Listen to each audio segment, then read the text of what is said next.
pessoal, vamos dar continuidade ao nosso conteúdo de histologia, entrando especificamente na parte da pele, tá bom? Sabendo que a pele é o maior órgão do corpo humano. Veja bem que informação interessante, um adulto chega a ter 2 metros quadrados de área e representa cerca de 15% do nosso peso, tá? Se você colocar aqui, ó, por exemplo, já que a pele representa 15% do nosso peso, quanto pesa a sua pele? Vamos colocar aqui que uma pessoa que pesa 82 quilos, né? Vamos ver aqui, o peso aproximado da pele é em torno de 12 quilos e 300 gramas. Só para você ter uma ideia, tá? do peso da sua pele. Então, a pele ela é constituída por 2 camadas, basicamente, tá? Vamos já falar de algumas... 2 camadas, professor? Calma, vamos falar com detalhe de cada uma dessas camadas aí. A camada mais externa, que você observa aqui, ó, é a epiderme, tá? Ela tem origem na ectoderma, tá certo? E esta camada epiderme é formada por tecido epitelial. Lembrando mais uma vez, tecido epitelial, células justapostas, avascular, tá bom? E a pele também tem a derme, que é toda esta camada aqui, ó. Toda esta camada. A camada mais interna, formada por um tecido conjuntivo frouxo, que nós vamos estudar nas próximas aulas, de origem mesodérmica, tá bom? Então, nós temos aí a pele com todas as suas estruturas que vamos estudar ainda nesta aula, tá certo? A primeira parte que nós vamos verificar é a parte da epiderme, a camada mais externa da pele. Esta camada que é caracterizada por não ter vasos sanguíneos, tá bom? Não ter vasos sanguíneos. Vamos observar o seguinte. Ela é uma estrutura que tem função protetora, tá bom? Possuindo aí de 10 a 30 camadas celulares, então você já sabe, já ligou aí que é um tecido epitelial estratificado, porque tem mais de uma camada, tá? Essas camadas celulares têm a espessura aproximada de uma folha de papel cada uma. Dentre essas três camadas merecem ser destacadas, tá? O extrato córneo, que você está vendo aí, o extrato espinhoso e o extrato basal, que nós já vimos aí com o nome de lâmina basal, tá certo? Vamos observar o seguinte, que a camada da epiderme que está em íntimo contato com a lâmina basal é chamada de extrato basal ou germinativo. As células que a compõem estão sempre se multiplicando, ou seja, regeneração muito rápida, e originando novas células que substituem as superficiais. Então, nossa pele está cheia também de células mortas, tá? Esse extrato espinhoso, que você observa aqui, localiza-se numa região entre os extratos basal e o extrato córneo. Então, tem aqui, ó, o extrato basal e aqui em cima o extrato córneo. E entre eles dois eu tenho o extrato espinhoso. Suas células elas vão ser originadas no extrato basal e também são constantemente substituídas. Pois, o que é que vai acontecer? À medida que o extrato basal ele fornece novas células, as antigas são empurradas para a superfície. Ei, já experimentou varrer a casa aí? Aproveita, varre essa casa aí nessa quarentena, que já se transformou em sessentena aí. Varre essa casa aí. Você olha, aparentemente não tem sujo nenhuma, a casa está limpa. Mas você começa a varrer, começa a aparecer sujo. Muita pele ali, muita pele no chão, tá? À medida que essas novas células, essas novas camadas celulares são produzidas, as células mais externas elas acabam se espremendo umas nas outras, ficando com uma forma achatada. Ao mesmo tempo, elas começam a sintetizar o quê? Queratina. O que é a queratina? Proteína insolúvel em água que fornece resistência e permeabilidade. Você já deve ter ouvido ou visto algum comercial de shampoo, onde eu tenho ali o shampoo como propaganda, que é rico em queratina, que vai fortalecer os cabelos, tá? Assim, elas vão acabar morrendo, formando o extrato córneo, que é a camada mais externa da pele. O extrato córneo, que é esta região aqui onde a setinha está mostrando, é mais espesso nas regiões onde o corpo tem maior atrito. Então, solado do pé, mano. Quando tu olha aquele pé, aquele pezão ali rachado, bonito, hein? A palma da mão, aquela mão de um trabalhador braçal, que tem a mão mais grossa, tá certo? Então, esse extrato córneo, ele vai se fortalecendo nestas regiões.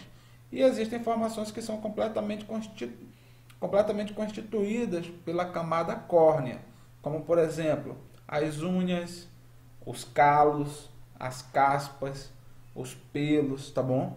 Vamos mostrar aí para você. Abaixo da epiderme, eu tenho a derme, certo? Eu tenho a derme, que é a camada mais espessa, tá? Ela é mais espessa que a epiderme. Então, olha só, possui uma espessura cerca de 15 a 40 vezes maior que a epiderme. Ela não é formada por tecido epitelial, tá, galera? Formada por tecido conjuntivo. Então, a derme ela já vai ser altamente vascularizada. Eu tenho muitos vasos sanguíneos, vasos linfáticos, e esses vasos sanguíneos que nutrem a epiderme, tá? Já que ela não é vascularizada, tá certo? Na derme também eu vou ter as glândulas sebáceas, sudoríparas, tá bom? As fibras que vão constituir ali, vão conferir a cada uma dessas camadas a resistência, a elasticidade. Nós vamos estudar isso em tecido conjuntivo, tá bom? E aí eu vou ter as glândulas sudoríparas, sebáceas, os pelos que se encontram na derme. Observa, elas se encontram na derme, mas elas se originam a partir de invaginações da epiderme, tá bom? Elas acabam entrando em contato direto com a derme, com o tecido conjuntivo. Abaixo da pele dos mamíferos, a pele é epiderme mais derme, tá? Não vai dizer que pele é só epiderme, ou a pele é tecido epitelial. Pele não é tecido, pele é um órgão, e um órgão é caracterizado pela presença de mais de um tecido, tá? Abaixo da pele dos mamíferos existe uma região conhecida como hipoderme, olha só, região aparecendo aí, formada por tecido adiposo, tá? Ali aquele tecido rico em gordura, tá bom? Aí essa espessura vai depender aí do tipo de nutrição do animal, tá bom? Do tipo de comportamento do animal. Por exemplo, animais que hibernam vão ter a hipoderme mais espessa, tá bom? A hipoderme mais espessa. Você aí que está só hibernando nessa quarentena, você vai ver, quando voltar, você vai ficar, ai meu Deus, como é que essa roupa não cabe? Ai, não sei o que. Vamos lá. Aqui, gente, tem uma parte do estudo da pele que às vezes costuma cair em prova, tá? Que é justamente a presença de estruturas nervosas que são responsáveis pela captação das sensações, tá? Então, na epiderme eu vou ter estruturas, terminações, né, nervosas que são capazes de responder a estímulos causando a dor. Teoricamente, se a epiderme, né, é avascularizada, eu não deveria ter dor nesta região do corpo. Mas só que eu tenho os receptores. Por exemplo, aqui, ó, chamados de nociceptores, tá? É uma estrutura, tá? A outra estrutura encontrada na epiderme são os discos de Merkel, está aí, ó. Os discos de Merkel são responsáveis pela captação de estímulos mecânicos, tá bom? Então, por isso eles são chamados de mecanorreceptores.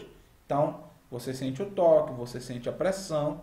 E na derme podemos encontrar aqui, ó, os corpúsculos de Messner, tá bom?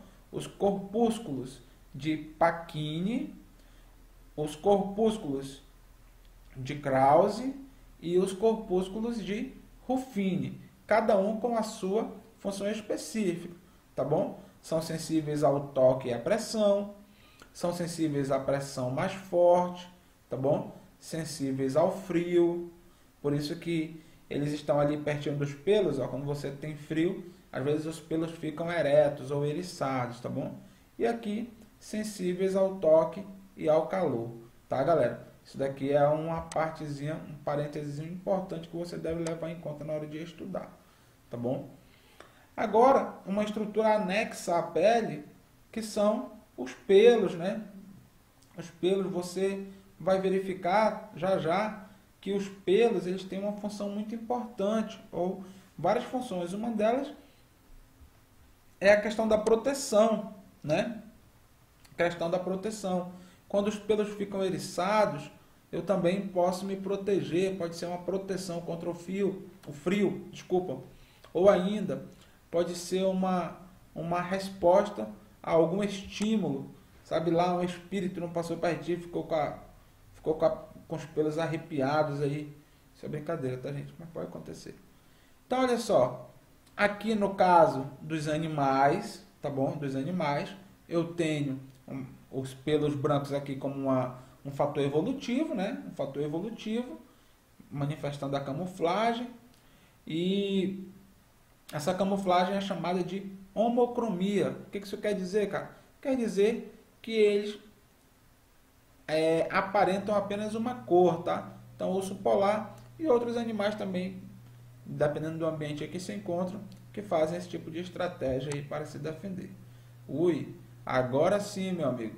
Ao chegar na puberdade, os homens passam a apresentar pelos pelo corpo.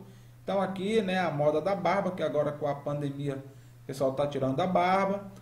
Pelos no peito, pelos aqui nas axilas e essa franjinha aí, meio sei lá, né? Mamãe quero ser, papai não deixa, né? Que são responsáveis pela caracterização sexual. Mas é só nome que isso acontece? Não, nas mulheres também tem um surgimento de pelos, tá? Então aqui eu tenho um gambazinho, né? Que pode proteger aí na hora, em situações de perigo, o eriçamento dos pelos, né? O cara fica, sei lá, era um gambá, mas eu fiz o som de um gato. Então, é um sinal de que ali vai aumentar, né, a dimensão do corpo, vai assustar o agressor, o animal fica feio pra caramba e acaba espantando o seu predador. Outra estrutura interessante, gente, é a questão dos melanócitos, tá? Os melanócitos que são pigmentos, são células, tá? Desculpa, são células que produzem a melanina, que está associada aí à cor da pele, tá certo? Então, o melanócito é uma célula grande que vai se estender aí pela superfície da epiderme, infiltrando-se entre as células epiteliais, introduzindo aí no citoplasma grânulos ricos em melanina, tá? Então, se você observar aqui, ó, eu tenho os melanócitos e seus prolongamentos, e ele consegue aí, a partir da produção de melanina, produzir e manifestar a cor da pele, tá bom? Quando você vai ali, se expõe ao sol, né, ao ficarmos expostos aos raios solares, a nossa pele torna-se mais escura por conta de dois fatores. Primeiro, eles atuam sobre a melanina que já existe na pele. Aí ele vai provocar o escurecimento da melanina. E aí ainda ocorre uma intensa produção ou uma intensa síntese de melanina, tá, galera? Tá acabando, pessoal, o conteúdo sobre pele, tá bom? Vamos falar aqui das membranas, tá bom? Quando o tecido epitelial está junto com o tecido conjuntivo, pode ocorrer a formação de membranas que envolvem cavidades do nosso corpo. Essas membranas, tá? Essas membranas, elas podem ser chamadas de serosas, tá certo? Se elas estiverem revestindo cavidades internas fechadas, ou podem ser chamadas de mucosas, quando essas membranas revestem aí cavidades que se comunicam com a parte externa, né, com o exterior. Então, como exemplo de membranas mucosas, temos aí as membranas que revestem internamente o estômago e a boca, chamadas de mucosa gástrica e mucosa bucal, tá bom? E as membranas serosas revestem as cavidades que abrigam os órgãos, tá bom? Recebendo o nome especial de acordo com o que ela está revestindo. Então, olha só. Aqui eu tenho a pleura, que reveste os pulmões, tá? O pericárdio, que reveste o coração, o peritônio, que reverte os órgãos abdominais, tá? Ainda tenho outras tantas especializações. Galera, a gente finaliza por aqui a nossa aula. Aqui nós temos até uma atividadezinha, né? para você relacionar as colunas aqui. Glândulas mistas, eu vou procurar logo o que fala do pâncreas, ó, é também denominada de anfícrinas, então eu posso colocar o 4 aqui, vamos ver se eu vou acertar. Aumenta a capacidade de absorção, quando fala isso eu tenho que lembrar de microvilosidade, 2 aqui, são também denominadas de máculas de adesão, né, que são os desmossomos, número 1, e aqui o maior órgão do corpo humano é a pele, número 3, vamos avaliar, ver se o professor tira nota 10, acertou na mosca, né? Acertou na mosca aí. Então, gente, um grande abraço, fiquem com Deus, façam as atividades e até a próxima.